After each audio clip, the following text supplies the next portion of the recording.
তো আমেরিকার রাজনীতি আসলে চালায় কে, মানে আসল কলকাঠিটা কার হাতে? প্রশ্নটা শুনতে যতটা সহজ, এর উত্তরটা কিন্তু ততটাই জটিল। চলুন এই ব্যাপারটা একটু ভেঙে দেখার চেষ্টা করি। আমরা যদি স্কুলের বই দেখি, উত্তরটা কিন্তু খুবই সোজা, জনগণ। কারণ গণতন্ত্র মানেই তো জনগণের শাসন, তাই না? থিওরিতে ব্যাপারটা দেখতে কিন্তু একদম ছবির মতো সুন্দর, মানে আমরা ভোট দিয়ে প্রতিনিধি বাছব, তারা সরকার বানাবে, আর সেই সরকার আমাদের চাওয়া পাওয়াগুলো পূরণ করবে। শুনতে তো দারুণ লাগে, তাই না? মনে হয় এর থেকে ভালো সিস্টেম আর কি হতে পারে। কিন্তু যদি ব্যাপারটা এতটাই সহজ আর সোজা সাপটা হতো, তাহলে এত মানুষের মনে এই প্রশ্নটা কেন আসে যে তাদের কথা আসলে কেউ শুনছে না? আর ঠিক এই প্রশ্নটা থেকেই আমাদের আসল অনুসন্ধান শুরু হচ্ছে। এই যে সহজ ছবিটা আমরা দেখলাম, এর পেছনে আসলে আর কি কি আছে? তো এই জটটা খুলতে গেলে আমাদের একটা পথ ধরে এগোতে হবে। আর সেই পথটা হলো টাকার পথ। রাজনীতিতে টাকার প্রভাব যে অসম্ভব, তা তো আমরা সবাই জানি। কিন্তু এই টাকাটা ঠিক কোথা থেকে আসছে আর কোথায় যাচ্ছে, সেটা বুঝতে পারলেই কিন্তু খেলার অনেকটা অংশ পরিষ্কার হয়ে যায়। আর এই টাকার খেলা বুঝতে গেলেই একটা শব্দ বারবার সামনে আসবে, সেটা হলো পলিটিক্যাল লবিং। মানে কি এর? সহজ করে বললে, এটা হলো বড় বড় কোম্পানি বা বিশেষ কোনো গোষ্ঠীর একটা আইনি প্রক্রিয়া, যার মাধ্যমে তারা সরকারের নীতি বা সিদ্ধান্তকে নিজেদের পক্ষে আনার চেষ্টা করে। আর টাকার অঙ্কটা শুনলে অবাক হতে হয়। প্রতি বছর বিলিয়ন, হ্যাঁ মিলিয়ন নয়, বিলিয়ন ডলার খরচ হয় শুধু এই লবিংয়ের পেছনে। ভাবুন একবার, এই বিপুল পরিমাণ টাকা তো আর এমনি এমনি খরচ করা হয় না, তাই না? এটা আসলে রাজনৈতিক সিদ্ধান্তকে নিজেদের দিকে ঘুরিয়ে নেয়ার একটা মারাত্মক শক্তিশালী উপায়। এই যে চার্টটা আমরা দেখছি, এটা কিন্তু পুরো ব্যাপারটা চোখে আঙুল দিয়ে দেখিয়ে দেয়। নির্বাচন আর প্রচারণার জন্য যে টাকা আসে, তার সিংহভাগে আসছে কোথা থেকে? দেখুন, বড় বড় ধনী ব্যক্তি আর পলিটিক্যাল অ্যাকশন কমিটি, মানে পিএসি এর কাছ থেকে। আর সাধারণ মানুষের দেওয়া ছোট ছোট অনুদান, সেটার অংশটা দেখুন খুবই সামান্য। তো এখান থেকে একটা ধারণা পাওয়া যায় যে দিন শেষে কাদের কথা হয়তো বেশি শোনা হয়। আচ্ছা, তাহলে কি পুরোটাই টাকার খেলা? না, ঠিক তাও নয়। টাকা ছাড়াও পর্দার আড়ালে আরও একটা বড় শক্তি আছে। আর তারা হলো রাজনৈতিক দলগুলোর ভেতরের মানুষজন, মানে সেই সব ইনসাইডার, যাদের আমরা হয়তো সরাসরি ভোট দিই না, কিন্তু পুরো রাজনৈতিক প্রক্রিয়াটার ওপর তাদের নিয়ন্ত্রণ সাংঘাতিক। ভেবে দেখুন, একজন সাধারণ ভোটারের ক্ষমতাটা সবচেয়ে বেশি কবে? নির্বাচনের দিনে, তাই তো? ব্যালট বক্সে ভোটটা দেওয়ার সময়। কিন্তু একজন পার্টি ইনসাইডারের ক্ষমতা কিন্তু প্রতিদিনের, ২৪ ঘণ্টার।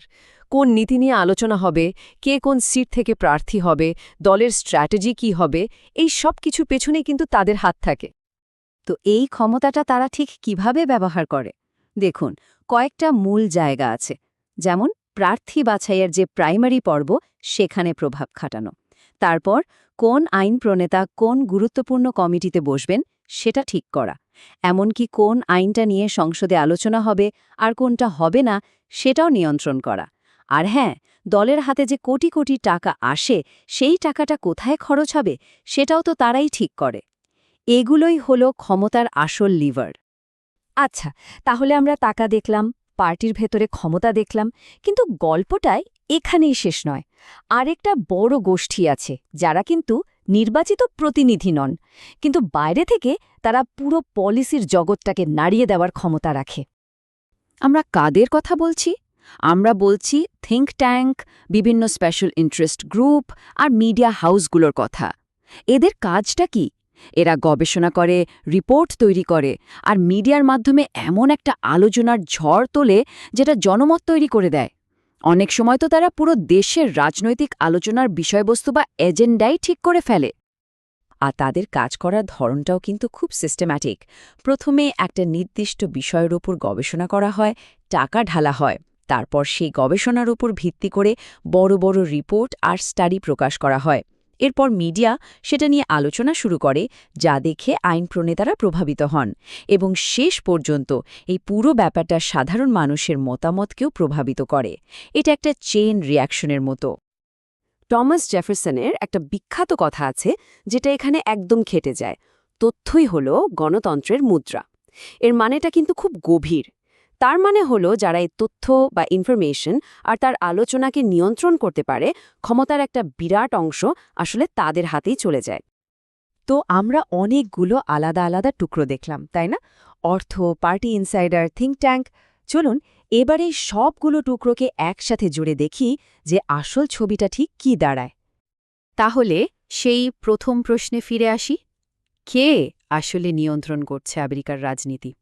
সত্যি কথা হলো, এর উত্তরটা কোনো একটা নাম বা একটা গোষ্ঠী নয়, বরং আমেরিকার রাজনীতিকে একটা প্রতিযোগিতার মাঠের মতো ভাবা যেতে পারে, যেখানে একদিকে আছে সাধারণ ভোটাররা, কিন্তু সেই একই মাঠে তাদের লড়তে হচ্ছে কাদের সাথে? একদিকে আছে বিশাল টাকার মালিক আর লবিস্টরা, অন্যদিকে পর্দার আড়ালের পার্টি ইনসাইডাররা, আর তার সাথে আছে বাইরে থেকে জনমত তৈরি করা থিঙ্ক ট্যাঙ্ক আর মিডিয়া। এই কারণেই আমেরিকার ক্ষমতার কাঠামোটা কোনো পিরামিডের মতো নয়, যেটার মাথায় একজন রাজা বসে আছে। এটা বরং একটা জটিল মাকড়সার জালের মতো, যেখানে বিভিন্ন শক্তি একে অপরকে ক্রমাগত টানছে, ধাক্কা দিচ্ছে। এখানে ক্ষমতার কোনো নির্দিষ্ট কেন্দ্রবিন্দু নেই, এটা সবসময় নড়াচড়ার ওপর থাকে। এই পুরো আলোচনাটার পর একটা আরও বড় আর মৌলিক প্রশ্ন কিন্তু আমাদের সামনে এসে দাঁড়ায়।